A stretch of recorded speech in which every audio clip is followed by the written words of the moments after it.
एक बार गौतम बुद्ध से उनके शिष्य ने पूछा, गुरुजी कृपया हमें बताएं कि कर्म क्या है। गौतम बुद्ध ने अपने शिष्य से कहा कि कर्म को समझने के लिए मैं तुम्हें एक कहानी सुनाता हूँ। इस कहानी से तुम समझ जाओगे कि कर्म क्या है। बुलंद शहर का राजा घोड़े पर बैठकर अपने राज्य का भ्रमण कर रहा था। चारों तरफ भ्रमण करने के बाद वह एक दुकान के सामने आकर रुक गया। रुकने के बाद राजा ने अपने मंत्री से कहा कि मंत्री जी, मालूम नहीं क्यों लेकिन लगता है कि इस दुकानदार के लिए कल ही फांसी की सज़ा सुना दूं, इसे मृत्यु दंड दे दूं। मंत्री राजा से इसका कारण पूछ पाते, इससे पहले राजा आगे बढ़ गए। मंत्री ने इस बात का कारण पता करने के लिए अगली सुबह भेष बदली और आम जनता का रूप लेकर दुकानदार के पास जा पहुंचे। दुकानदार चंदन की लकड़ी बेचने का काम किया करता था।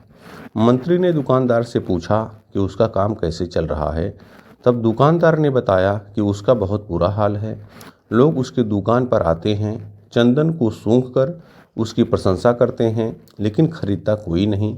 मैं सिर्फ इसी इंतजार में बैठा हूँ कि कब हमारे राज्य के राजा की मृत्यु हो और उनकी अंत्येष्टि में मुझे से बहुत सारे चंदन की लकड़ी खरीदी जाए और शायद वहाँ से मेरे व्यापार में बढ़ोतरी होना शुरू हो जाए। मंत्री को सारी बात समझ आ गई कि यही वह नकारात्मक विचार है जिसने राजा के मन को भी नकारात्मक किया है। वह मंत्री बहुत बुद्धिमान था। उसने सोचा कि मैं आपसे थोड़ी चंदन की लकड़ियाँ खरीदना चाहता हूँ। यह सुनकर दुकानदार भी खुश हुआ और उसने सोचा कि चलो कुछ तो बिका। उसने चंदन की लकड़ी को कागज़ से लपेटा और अच्छी तरह पैकिंग करके वह लकड़ी मंत्री को दी। मंत्री अगली सुबह चंदन की लकड़ी लेकर राजा के दरबार में पहुँचे और राजा से कहा कि महाराज, वह जो दुकानदार है उसने आपके लिए तोहफे के रूप में चंदन की लकड़ी भेजी है। यह सुनते ही राजा बहुत खुश हुए और मन ही मन सोचने लगे कि मैं बेकार में उस दुकानदार के बारे में गलत बातें सोचा करता था। उसने चंदन की लकड़ी को हाथ में लिया। उसमें बहुत ही अच्छी सुगंध आ रही थी।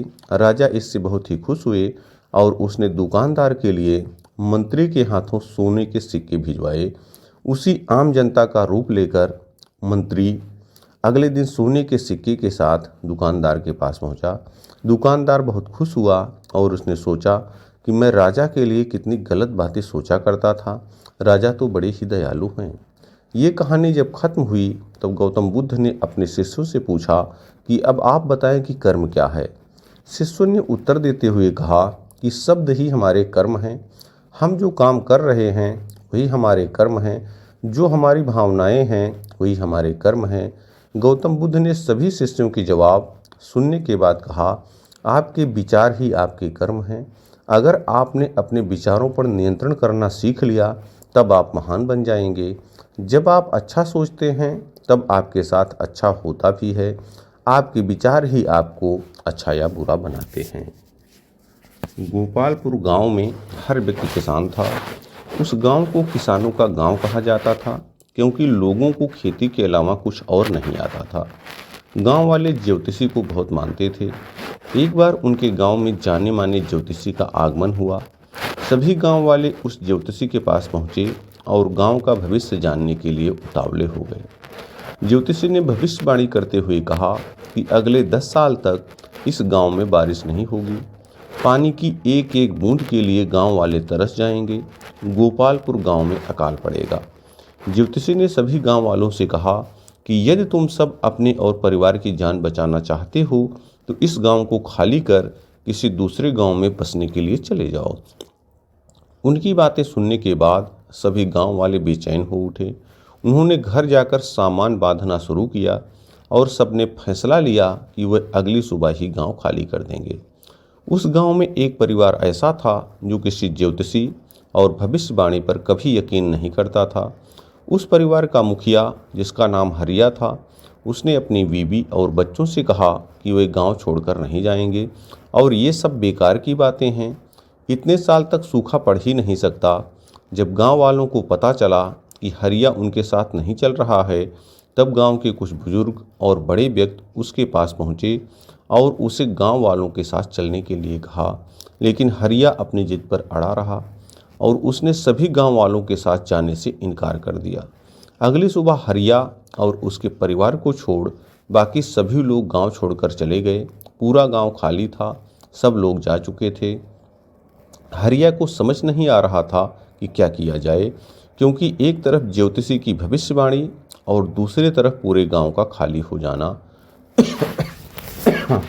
2-3 दिन के बाद हरिया ने सोचा कि क्यों ना हल को लेकर खेत ही जोतता रहूं, क्योंकि जो काम है वह तो होता रहे। उसने खेत जोतना शुरू किया। पहले दिन निराश हताश होकर ही वह घर लौटा और यही सिलसिला 3-4 दिन तक चलता रहा। हफ्ते बीत जाने के बाद एक दिन हरिया अपने खेत पर हल जोतने पहुंचा।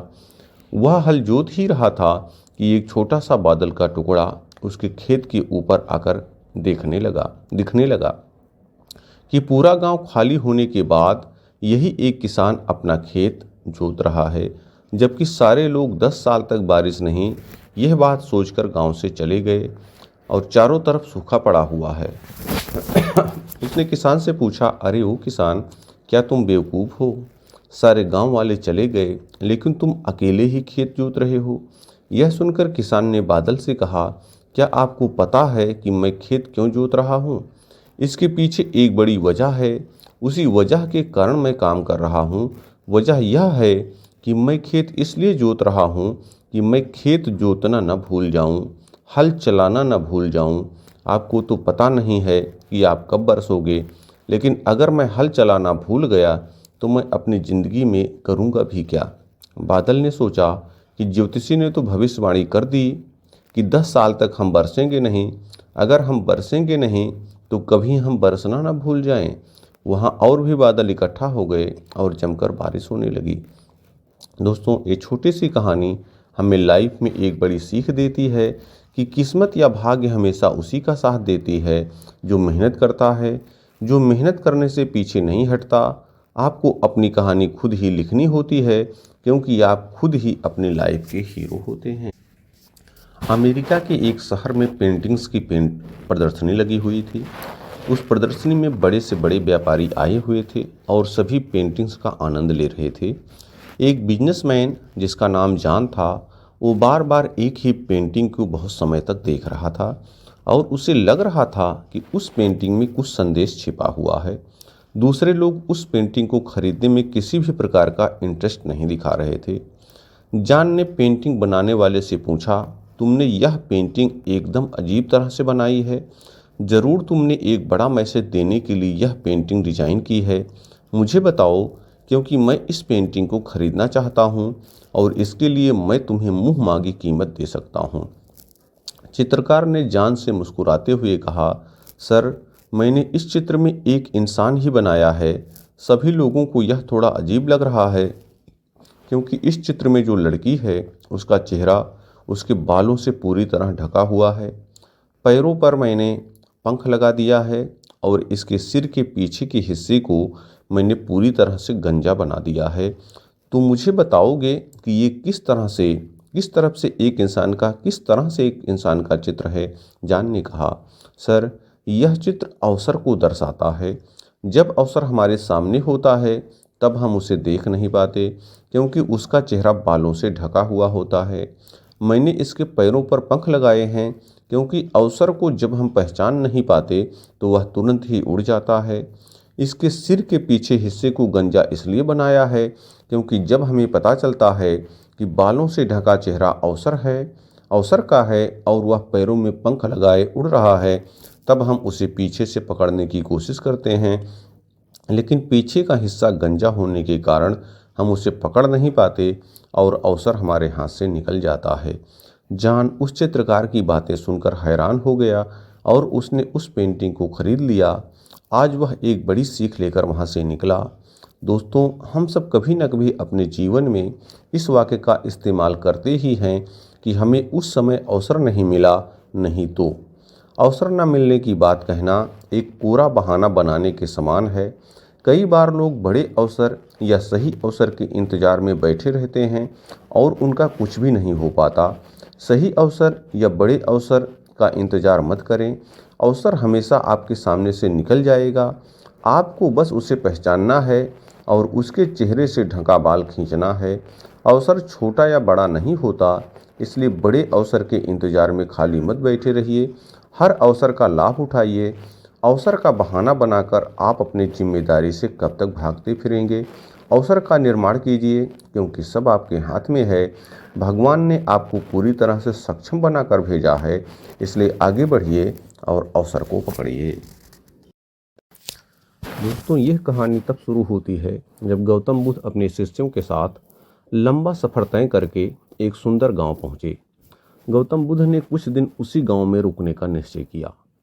गौतम बुद्ध के आने का समाचार गांव में आग की तरह फैलने लगा और कुछ ही देर में गौतम बुद्ध के आसपास लोग इकट्ठा होने लगे और भीड़ बढ़ गई। लोग कई तरह की समस्या लेकर वहां आने लगे। तभी एक बुजुर्ग रोते हुए गौतम बुद्ध के पास आए और बताने लगे, तथागत, मेरा बेटा कुछ काम नहीं करता, गरीबी और कठिनाइयों के लिए ईश्वर को दिन रात कोसता रहता है। जब मैं समझाता हूँ तो मुझसे ही बहस करने लगता है और घर का माहौल खराब हो जाता है। तथागत, मैं जानता हूँ कि वह अपना नुकसान कर रहा है, लेकिन मुझे समझ नहीं आता कि मैं उसे सही रास्ते पर कैसे लाऊं। गौतम बुद्ध मुस्कुराए और बुजुर्ग व्यक्ति से बोले, आप कोई बहाना बनाकर अपने बेटे को मेरे पास ले आइए। बुजुर्ग व्यक्ति ने कहा, तथागत, मेरा बेटा किसी की बात नहीं सुनता, सबसे बहस करता है। मुझे डर है कहीं वो आपको भी कोई गलत बात ना कह दे। बुद्ध मुस्कुराए और बोले, चिंता मत करो, तुम बस उससे कहना कि मैं उसकी सारी समस्याओं का समाधान कर दूंगा। गौतम बुद्ध की बात सुनकर कुछ लोग बुजुर्ग के साथ उसके बेटे को बुलाने के लिए चल पड़े। दोपहर का समय था। लड़का अपने कमरे में सो रहा था। घर पहुंचते ही सबने उसे जगाया और उसे समझाना शुरू किया, लेकिन लड़का साथ चलने को तैयार नहीं हुआ। वह बस एक ही बात दोहराता रहता कि सारे साधु पाखंडी और नकली होते हैं, मैं इनकी बातों में आने वाला नहीं। लेकिन जब गांव वालों ने उसे बताया कि बुद्ध उसकी हर परेशानी का समाधान कर देंगे, तब जाकर वह गौतम बुद्ध से मिलने को राजी हुआ। अपने बेटे को लेकर जब बुजुर्ग व्यक्ति गौतम बुद्ध के पास पहुंचे तो लड़का बुद्ध को उल्टा बोलने लगा, किस बात के लिए आपने मुझे यहाँ बुलाया? अगर आप यह चाहते हो कि मैं ईश्वर को कोसना बंद कर दूं, तो मैं ऐसा कभी नहीं करूँगा, क्योंकि ईश्वर ने मुझे इस बेकार शरीर के अलावा दिया ही क्या है। धन जो शरीर के लिए जरूरी है वह तो मुझे मिला ही नहीं। अगर आप मेरी धन की समस्या खत्म कर सकें तो ठीक है, नहीं तो अपना बोरिया बिस्तर समेटिए और आगे बढ़िए। लड़के की बातें सुनकर गौतम बुद्ध मुस्कुराने लगे और बोले, मेरे दोस्त, मैं तुमसे ईश्वर की कोई बात नहीं करता, लेकिन याद रखो कि व्यक्ति के सुख और दुख का कारण उसके कर्म ही होते हैं। इसलिए किसी और को कोसने के बजाय अगर तुम मेहनत करोगे तो तुम्हारा जीवन आसान हो जाएगा। गौतम बुद्ध की बात सुनकर वह लड़का आग बबूला हो गया और कहने लगा, मुझे आपके भाषण से तो नींद आ रही है। इससे तो अच्छा मैं घर में सो रहा था। मैं यहाँ सिर्फ आपसे मदद के लिए आया हूँ। अगर आप मेरी समस्या हल कर सकते हैं तो कहें या करें, नहीं तो गांव से चले जाइए या मैं ही यहाँ से चला जाता हूँ। गौतम बुद्ध थोड़ी देर शांत रहे और समझ गए कि यह लड़का बहुत अड़ियल किस्म का है। गौतम बुद्ध उस नौजवान से बोले, मैं एक राजा को जानता हूँ और तुम्हें उससे धन दिलवा सकता हूँ, जिससे न तुम केवल व्यापार वगैरह कर सकते हो, बल्कि तुम्हें इतना धन मिलेगा कि तुम अमीर बन जाओगे, लेकिन बदले में तुम्हें भी उसे कुछ देना होगा। वह लड़का बोला, मैं राजा को क्या दे सकता हूँ, मेरे पास तो कुछ भी नहीं है। गौतम बुद्ध ने कहा, राजा का एक पुत्र है जो जन्म से नेत्रहीन है। राजवैद्य ने कहा है कि अगर राजकुमार को किसी जीवित व्यक्ति की आंखें मिल जाएं तब वो ठीक हो सकता है। अगर तुम अपनी दोनों आंखें राजकुमार को दे दो तो राजा तुम्हें तुम्हारी वजन के बराबर सोने के सिक्के देंगे, फिर तुम अपना जीवन आराम से बिता सकते हो। यह सुनते ही डर के कारण लड़के ने आंखों पर हाथ रख लिए और जोर से कहा, यह आप क्या बोल रहे हैं? जीते जी कोई अपनी आंखें कैसे दे सकता है?